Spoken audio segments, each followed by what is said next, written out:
The Pittsburgh Steelers know the Cleveland Browns are going to bring it, which is why Aaron Rodgers has to be at the ready to get the ball out quick and at the right spots. We'll talk about that and get all your Week 6 picks here on the Locked On Steelers podcast. Chris Carter, Jenna Harner. Let's get into it.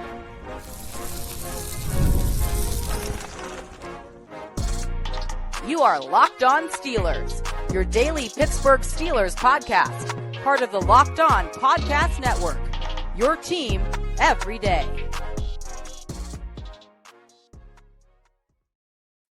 Hello and welcome to the Locked On Steelers podcast. I'm your host, Chris Carter, bringing you your daily dose of all things on the Pittsburgh Steelers. As always, you can find the show in your favorite podcasting apps and on YouTube. Like this video if you enjoy it. Subscribe to this YouTube channel to get all of your daily Monday through Friday episodes, as well as our bonus content. We thank you for making us your first listen every day because we're your team every day. And today's episode is brought to you by FanDuel. Right now, new customers can bet just $5. And if your bet wins, you'll get $300 in bonus bets to use across the FanDuel app. We'll have more on that later. As I said before, we're joined by Jenna Harner herself from Channel 11 WPXI.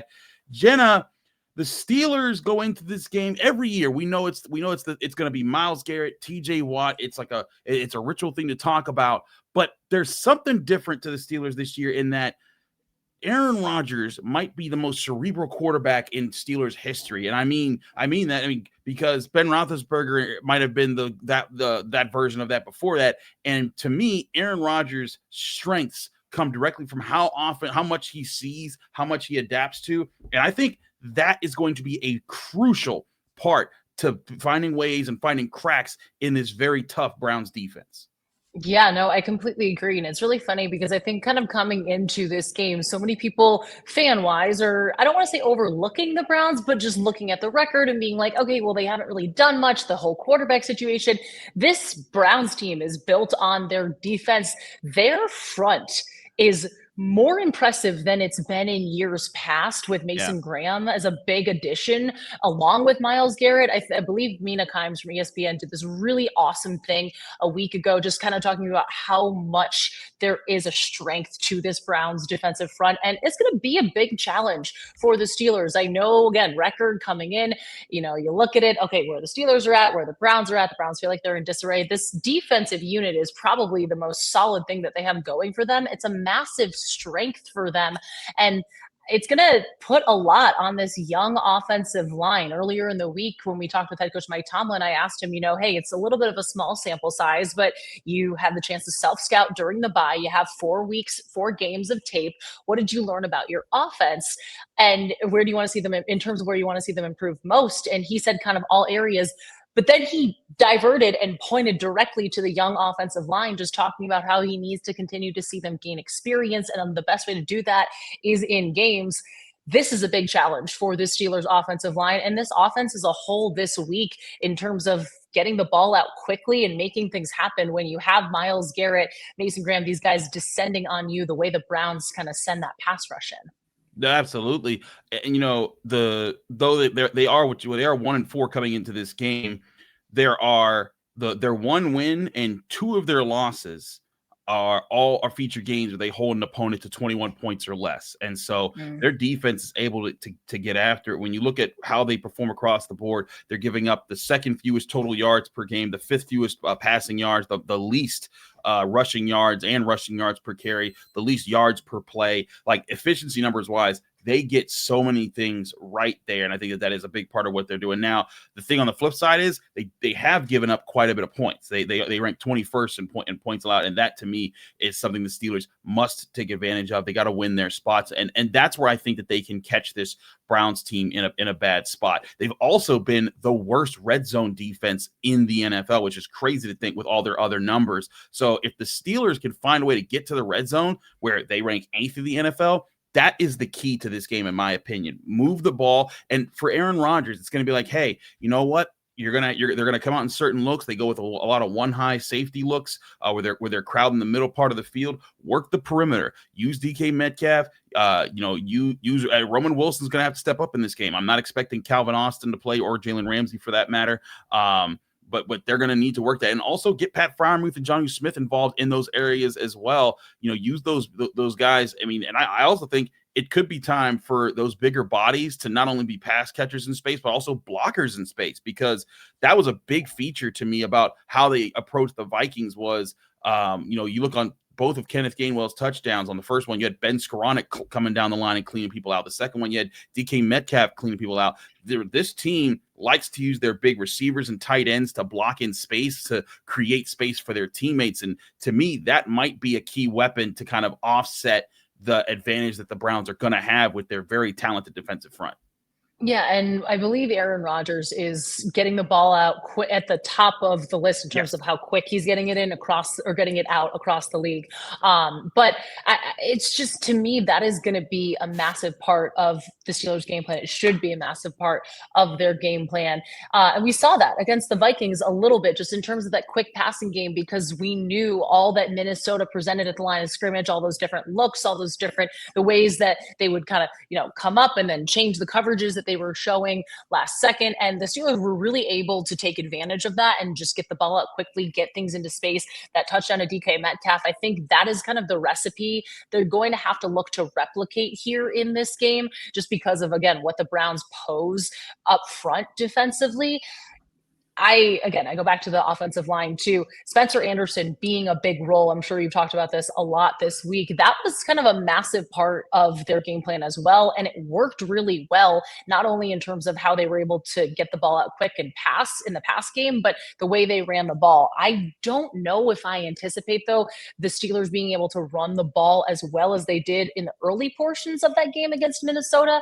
But I think that that's what they need in order to kind of find a little bit of that balance. I just don't know how much we're going to see the run game really, really get going. I know it's kind of something people have been clamoring for and yearning for, but I do think we're going to see a lot of those quick passing, those schemes. Again, a touchdown like the one to DK Metcalf is going to be something I feel like we're going to see, just based on how they're going to have to look to attack this Browns team. I do think they're going to need to find different ways to go about it, because the Browns are going to be aggressive to try to take away what they think the Steelers like to do. One thing that I was when I was doing my research for this game, the Steelers right now, believe it or not, are the second best team percentage wise in converting third and short when it's third down and 1 to third down and 3. In the NFL, they are 76.5%. They convert that 76.5% of the time. That is, again, second best in the NFL. I was talking with Nick Farabaugh about this, not on this show, but just, in our time. And you look at like the efficiency numbers of the short yardage run game for the Steelers. Those are good. It's when you try to tally it up in total that it takes a big step back. I mean, they're 31st in yards, 30th in yards per carry. So like they're not, getting chunks. They're not doing that. But in the tight spaces, when they bring in the big packages, they have gotten the yards they need to get. And that could be a small advantage that you have if you're the Steelers, if you can get to those 3rd and 3s, 3rd and 2s, 3rd and 1s, where you could bring in your big guys. And the Browns, defending on third and short situations, they rank 18th in the NFL. They're giving up third downs 60.9% of the time. So to me, that could be part of the ticket here is, dinking and dunking your way around the Browns is part of that. But when you get those third and short situations, win those more often than not. You do so, you'll extend the drives, you'll wear down that defense, and then that's how you can take the strength away from the Browns team. And because that is their bread and butter, is that they don't let you get in those situations. And we know how efficient this Steelers team is when they get into the red zone in this early portion of the season here. So can they do that more consistently? Can they march down the field? Can their defense force turnovers to get them on short field situations to be able to convert? Because again, like you mentioned, that stat with the Browns, that's fascinating because it doesn't necessarily seem like that would be the case based on all the other numbers like you mentioned. But to me, that's going to be a massive part of this game too, is can they get down into the red zone, and then they have the ability to be as creative as we've seen them be down there, again, short yardage running situations with guys like Kenneth Gainwell. Jaylen Warren looks like he's going to be back. His health is a massive part too. I want to see him get going a little bit more. You have Darnell Washington as that big mismatch. You have Johnny Smith and Pat Freiermuth. I think that once they get into the red zone, they find that success and they can kind of divvy things up. Roman Wilson, too, I think he's going to be really interesting. This, I feel like, is going to be kind of the perfect opportunity for him to prove himself. There was so much talk about where is he, and based on just what we've seen personnel-wise from the Steelers, they're not really having a ton of wide receivers on the field at once, just based on the packages that they've been playing. But to me, for him, this is a really solid opportunity to say, hey, look, this is what you brought me in here for. This is what you brought me in to do. There's going to be so much attention on DK Metcalf. How can the Steelers isolate to get him open, and how can he create to get himself open as well, and maybe make some plays, in the slot or just downfield in general? Yeah, I think that certainly could be a big part of what the Steelers try to do. Also, there was a shakeup in the Browns secondary. They sent Greg Newsome away to the Jaguars and got back Tyson Campbell. So that's another matchup the Steelers are gonna be looking at there. And Roman Wilson really hasn't gotten anything going with the Steelers so far, but he also hasn't had that many opportunities. And this could be one of those games where maybe he gets that opportunity on the perimeter where it's like, hey man, just get in space. If you get the ball, get the yards, protect the football, and make a play. And that could be one way to get the young guy going with Aaron Rodgers. We're going to talk more about this game and other parts of the matchups that we got to talk about. But, of course, we got to get to all of our Week 6 picks here on the Locked On Steelers podcast. I'm Chris Carter. She's Jenna Harner. Stick with us. We'll be right back.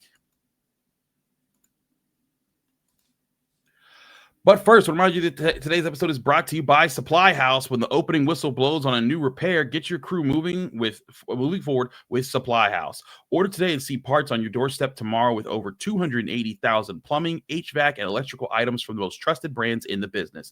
Their real-time inventory and honest lead times keep you from punting projects, while their industry-leading customer service always has your blind side covered. Need parts fast for a project? Supply House has next-day delivery, which can be a true game changer when you're up against the clock to get things done. The part finder tools and 3D schematics can save you hours on jobs where every details matters. Their Trademaster perks like priority shipping and dedicated support make the whole process even smoother. Join the free Trademaster program today, and you can score serious perks like priority shipping, lower prices, and a dedicated support line. Visit supplyhouse.com to sign up for free and use promo code SHCollege5 for 5% off your first order. That's supplyhouse.com. Real people, real service.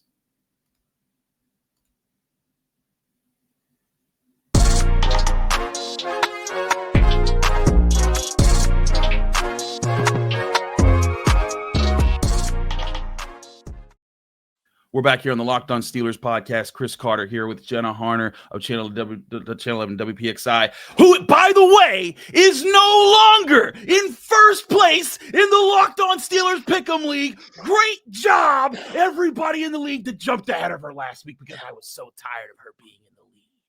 I'm just disappointed that the 2 weeks that I held first place, I wasn't on the show to brag about it or talk about it. So it's only fitting. Hey, there's still time. I want to look at the standings. I'm only a couple games out of first. Last week was a tough week. Last week in the NFL threw everybody for a loop.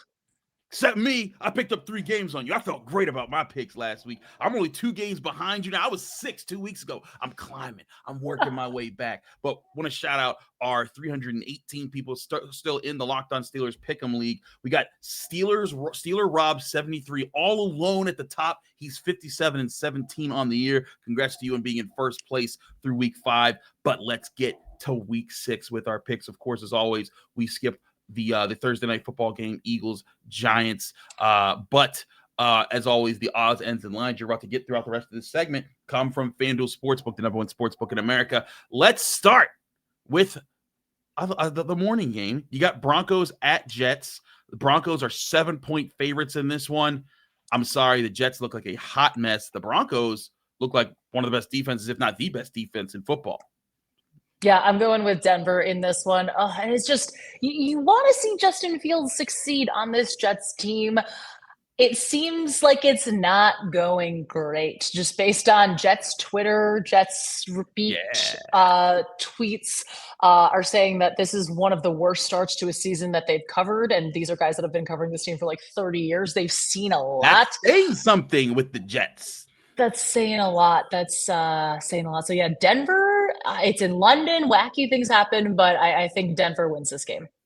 Moving along to the 1 o'clock games, Chargers at Dolphins. The Chargers are 4.5-point favorites on FanDuel, and I'm going to go with the Chargers. I think Mike McDaniel's in a lot of trouble, Jenna. I think that dude, the culture at the Dolphins isn't working. It's not clicking. He seems confused. The Chargers aren't perfect right now. They could also be better, but Jim Harbaugh, he's going to find a way to win this game. They're 3-2. They'll go into Miami and handle business. Yeah, I know the Chargers are dealing with some injuries too, but it just seems like Miami is kind of in a little bit of disarray. There's a reason Vegas had Mike McDaniel as the coach with the best odds to be fired before the end of the season. It is looking more and more like that's going to happen. So I like LA here, even though it's, the West Coast team coming east. I still think they find a way to get it done. Moving right along here with our picks, Patriots at Saints. Patriots are 3.5-point favorites. I'm a little surprised that the spread is that low, considering how well the Patriots have played. Yes, they're 3-2, but they just came off of that big win over the Bills. And the Saints have just been abysmal. They did get their first win recently. They're 1-4, but give me the Patriots on the road. I actually think they're playing pretty good football. Yeah, and that win over the Bills makes the Steelers win over the Patriots look a lot better. Drake May has really impressed me through the early portions of the season here. I love what I've seen from him. That defense is playing pretty well, and when you can, it was a lot of, I think, Buffalo beating themselves, but when you can force the Bills to turn the ball over in the way that the Patriots defense did that, I think that's a momentum-building win for a very young team kind of trying to find its footing. So give me New England here. And the Saints beat the Giants last week. I was like, this is solid. Jackson Dart. No. Bad decisions. Jenna can have nothing as a Giants fan. Cannot. Just not allowed. This might be game of the week. It's in that territory. Seahawks at Jaguars. Jaguars are 1.5-point favorites. I did not have either of these teams coming out as hot as they have. Granted, the Seahawks are 3-2. It's not like super hot, but the Jaguars at 4-1, beating the Chiefs last week. They're looking pretty strong. I stuck with the Jaguars. I like their pass rush. I like what they bring to the table there. But man, the Seahawks, that doesn't look as bad of a loss anymore when it did with the Steelers. Granted, I don't think it looked too bad initially, but now that they've played a few games, I think people are like, wait a minute, the Seahawks, they actually kind of look good. That's kind of my reaction to this whole thing. This one does feel kind of a little bit of a coin flip to me here, just because I think both of the strengths of these teams right now are their defenses. Give me Jacksonville, though. I think that they know how much there is to prove, especially for guys like Trevor Lawrence. Get Travis Hunter more involved, because when you do that offensively, good things happen. And some of the plays he made Monday night were fantastic. So I like the fact that this is a home game for Jacksonville too. So I like the Jags, but I think this is going to be a really close one. Cardinals at Colts. Colts 7.5-point favorites at home. They're also in first place in the AFC South. Didn't see that coming. And the Cardinals just had one of the most epic meltdowns against one of the worst teams in football in the Titans last week. It started with a guy just, doing the whole drop the ball right before you cross the goal line. And then they just, and Kyler Murray did get hurt. Also looks like Kyler Murray is still hurt. So, give me the Colts in this one. I'll even take the 7.5 points. Yeah, I really like that too. The Colts have been playing some good football, some inspired football. If you had told me at the start of the season Danny Dimes was going to be Danny Dimes, I don't know if I would believe you, especially what we saw with him with the Giants. Have to get that one in there. But I like Indy. I like what they're doing. Jonathan Taylor, my goodness, he is looking like Jonathan Taylor of old at this point. So give me the Colts here. Another 7.5-point spread. This time it's the Rams at the Ravens, and the Rams are 7.5-point road favorites over the Ravens, particularly because Lamar Jackson, Roquan Smith, they are missing still so many players. I said this last week when we looked at the injury list for the Ravens, but I think they're starting this season 1-5. Give me the Rams, and I'm not sure if 7.5 points is enough. Yeah, if it's anything going to be like what we saw about the Texans with the Texans last week, it feels like if you're playing the Ravens at this state right now, it's a really good tune-up game for your offense. I like LA. I like what we've seen on display from them. Baltimore, I do wonder if they're going to fall into a hole that might be too tough to climb out of. I still think they're going to, when they get healthy, they're going to be competitive. Yep. But that defense, so many question marks. And with the guys hurt, it's more of a JV squad. So, yeah, give me LA. Cowboys at Panthers. Cowboys are 3-point road favorites in this one.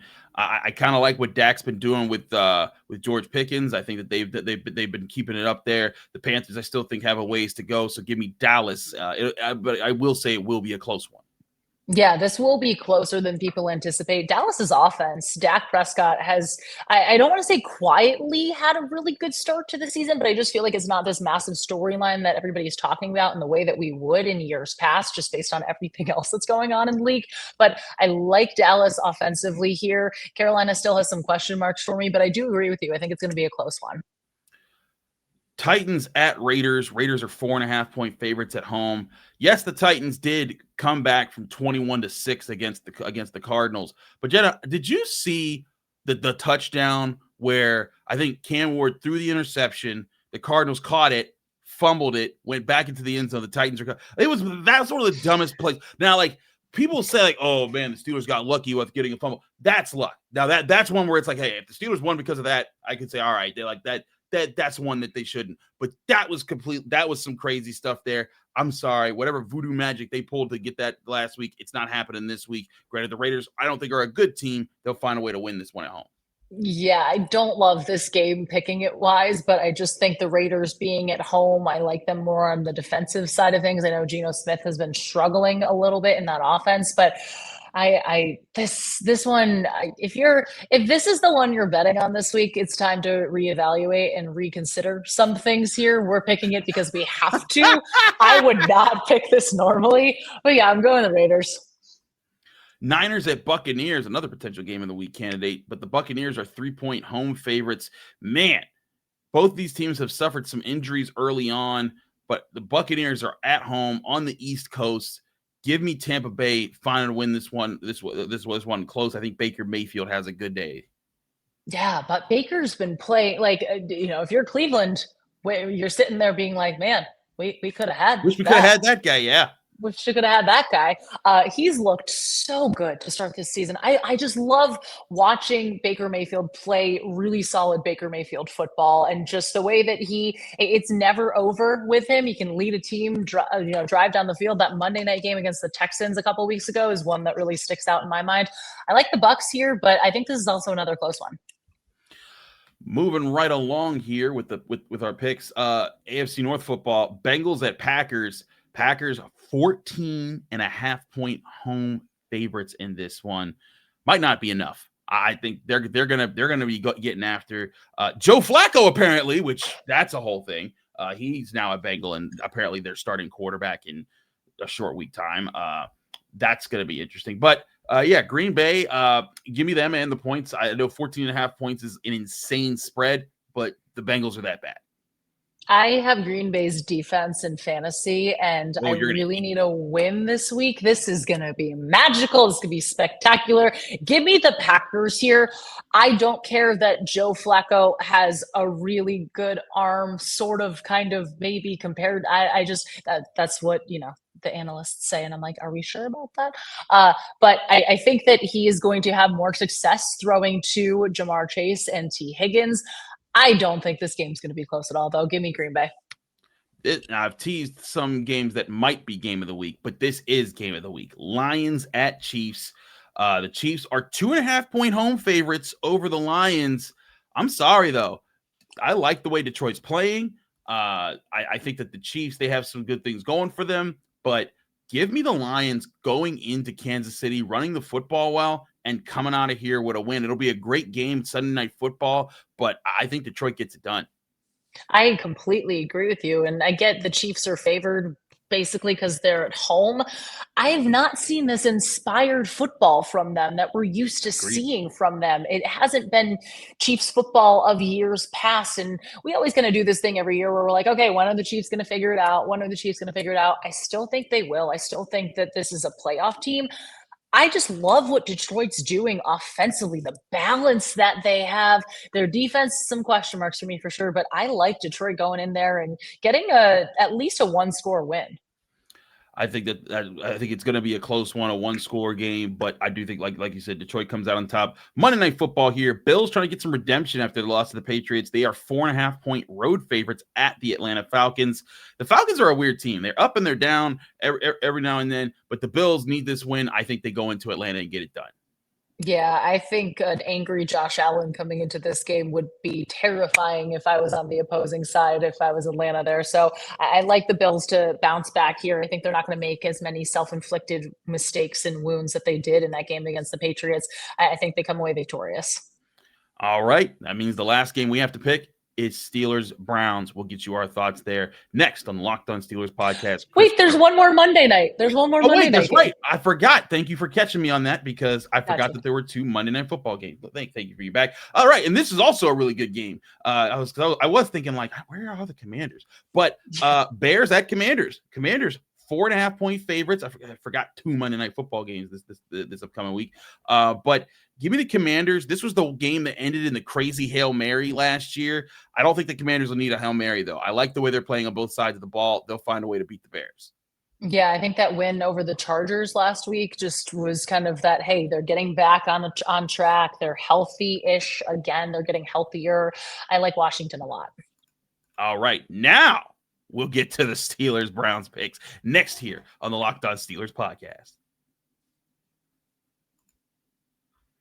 But first, we will remind you that we are brought to you by FanDuel, who just brought you all those odds, ends, and lines on every single game. When the NFL season is going, you got to go to the can't miss offer. If you're a new customer for FanDuel, you can bet $5, and if your first $5 bet hits, you'll get $300 in bonus bets to use across the app. I love using FanDuel because it fits however you like to bet, whether it's player props, building same-game parlays, or even jumping in live as the action unfolds. It makes every game more exciting, whether you're watching your team or just keeping an eye on your fantasy lineup. It's quick, easy, and the best way to add a little more energy to Sundays. So are you ready to play? Download the FanDuel app now by visiting FanDuel.com to get started. That's FanDuel.com to place your first $5 bet and get your chance to win $300 in bonus bets only on FanDuel.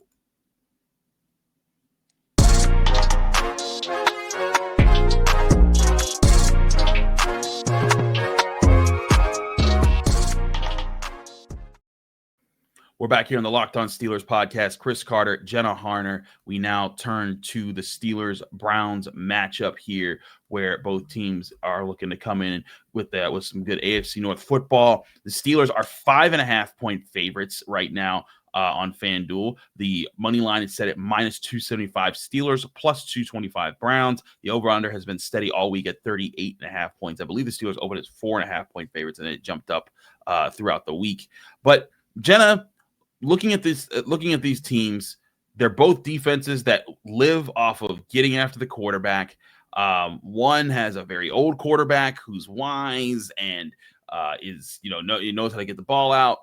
Well, the other has an extremely young quarterback who's literally playing his second start in the NFL and is athletic, but is going to be up against it when it comes to what the Steelers throw at him here. What is the key advantage or key factor here that you think it takes most hold in this game?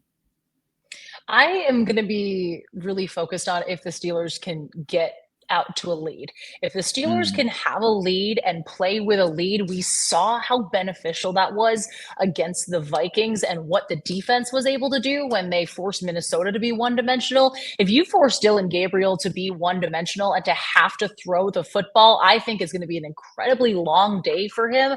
I just think it's going to be crucial for the Steelers to get off to, it doesn't have to be this amazing solid start where they march down the field and score 2 touchdowns on their first 2 drives. Now, if that happens, that'll be a phenomenal afternoon. But to me, it's just, can they get out to a lead? Can they maintain that lead and force Dillon Gabriel to have to do more than I think he's going to want to? That's going to be, to me, the biggest part of how the Steelers can come away victorious in this game.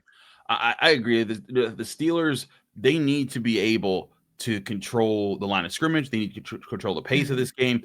But getting that lead, it's something that allows this defense to be more aggressive. And I honestly think, even though the Vikings ended up making it close in the end, that really did help them maintain that lead for as long as they did. I guess they maintained it. They did maintain it throughout the rest of the game, but it took a busted coverage play for the Vikings to really get back in it. But I do think that if the Steelers can find that early, and they have been able to score early in football games, they come out, they're able to hit things. Aaron Rodgers is able to execute. And again, to me, I look at those red zone numbers, the Browns being the worst red zone defense, the Steelers being the 8th best red zone offense. Get the ball in the red zone. Do whatever you can to move the football. dink and dunk, be patient, don't turn over the ball, and try to get them to turn over the ball, because right now the Steelers, they have the second highest turnover rate as a defense. The Browns rank 24th in protecting the football right now. That's got to be a factor, especially with a young rookie quarterback. I believe the Steelers are 26-6 against rookie quarterbacks under Mike Tomlin.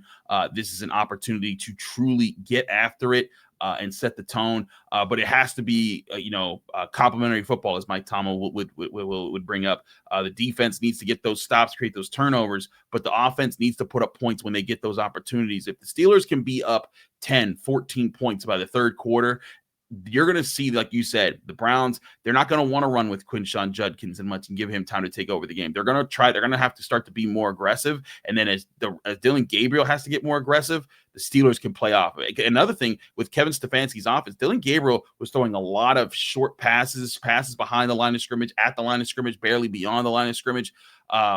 If you can force him to have to throw the ball downfield, it's when a team doesn't let their quarterback do that, and we know this because the Steelers have done this for some years, it shows that, hey, they're trying to protect them from committing some turnovers. And so if you can force the Browns to have to do those things, that can get them out of their comfort zone and set the tone for the game.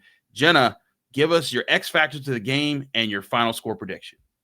My X factor to the game is going to be Aaron Rodgers throwing a touchdown that puts the Steelers up by 10 or more. Because again, going back to playing with a lead, I think too, if they can have that lead late, that's of course a massive part of it, but you're going to want to force Dillon Gabriel to get uncomfortable, and to do that, play with a lead. I also think the defense is going to continue those splash turnovers that we saw going back to the first play, or one of the first plays in the Vikings game with the Jalen Ramsey touchdown. That wasn't a touchdown. Like, that was a very fluky style thing.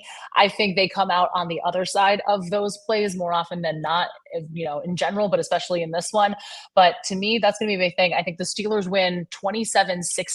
The Browns haven't put up more than 17 points this season, and the Ravens hung 41 on them week 2. Do I expect the Steelers to have a massive offensive output like that? No. If they do, again, that'll be spectacular. But I think it's going to just kind of be, if the Steelers get out to a lead, maintain that lead, it's going to be a long day for a Browns offense that wants to run the football, because Quinshon Judkins has looked really solid. But if you can get to that early lead and not let them get to the ground game that they're going to want to get to and have to force them to throw downfield, it's going to be a long day. I do agree that it's a big part of this. You want that lead. You want to be able to be aggressive. My X factor in this game is going to be the run fits. It's got to be Patrick Queen getting this. And I really felt this. And, when I talked to Patrick Queen, I think I showed this in the show maybe on our Tuesday episode with Alan Saunders. When I was talking to Patrick Queen, you could see him feeling like my team and my defense is getting it. We're in the right spots. Not just him, but Peyton Wilson, Keanu Benton, everyone's getting in their gaps, and they're starting to put it together. And the excitement that he's feeling, like, finally, we are being the team that we know we can be. If the Steelers can be that against the Browns run game, and look, the Browns, their run game right now, not that efficient. They're 26th in yards per game, 24th in yards per carry. And like you said, like they have the fewest scored points as far as a rate in the NFL, 14.6 points per game. If you can force them into those third and longs, that's where they're going to struggle right now. They convert on 3rd and 7 or longer. They convert 19.1% of those plays. You got to force them in, and then when you get them there, you got to execute. The Steelers are allowing just 23.3%, but that's 16th best in the NFL. They want to get that number up, that percentage up, or percentage lower, so that they can get their rankings higher in the third down. But the X factor is the run fits, force those third and longs. They do that. I think they control the pace of this game. I think it's not going to look pretty early, but I think that by the third and the fourth quarter, you'll see the Steelers start to make some of those bigger plays. They'll start to come to fruition. The Browns will start to get desperate, and then you'll see the separation, and the Steelers will pull away. Give me the Steelers winning this one 31-13. I think that the Browns get some points on the board, and the Steelers get points early, but then you'll see Aaron Rodgers kick in. The defense, actually, part of the scoring, the defense will get their touchdown this week that they didn't get against the Vikings. I think that happens. But 31-13 Steelers is our pick. So we both got the Steelers this week. Did we differ on any picks this week? I don't think we did. Dang it! I gotta go back and change something. I gotta gain more ground. Flip something. I gotta gain more ground on Jenna. I gotta do it. But Jenna, thank you so much for joining us here as always on Fridays of the Locked On Steelers podcast. We're always happy to have you on. Let people know they can find you, follow you, and get more of your work. Well, thank you for having me. It's always a pleasure to be here, and I'll see you later tonight on Skylights on Channel 11. We have a fun little feature story coming your way. South Allegheny football, kind of a nobody up until last year. They've been having their best season in program history. Last year, they made the playoffs for the first time since 1986. So just kind of how they've changed the culture. That's our story coming up tomorrow night, but we're on Channel 11. You can also find me on Twitter at Jenna Harner 11 and Instagram at Jenna Harner 11, Twitter, Instagram, Jenna_Harner. There it is. All of them. There you go. She's Jenna Harner. Thank you, Jenna, for joining us here. Thank you all for joining us here on the Locked On Steelers podcast. I'm your host, Chris Carter. You can find me on Twitter, Instagram, TikTok, Blue Sky, same handle everywhere. It's at Carter Critiques. You can read my work in the Pittsburgh Post-Gazette by going to post-gazette.com. You can find me here every day, Monday through Friday, on your favorite podcasting apps and on YouTube. Like this video if you enjoyed. Subscribe to the channel to get all of our daily content from the Locked On Steelers podcast. We'll be back here. We got the Locked On Steelers squad show. We'll be reacting to the game right afterwards. So stay tuned for that for Tyler Feldman, Wayne Gandy, and our crew. That'll be doing that Sunday. And then, of course, Sunday night, I'll be here with my post-game analysis right here on the Locked On Steelers podcast. Also, tune into Final Word. I'll be on that as well. So I'll be double dipping on Channel 11 this week with Jenna. It's all here on the Locked On Steelers podcast. We'll see you soon.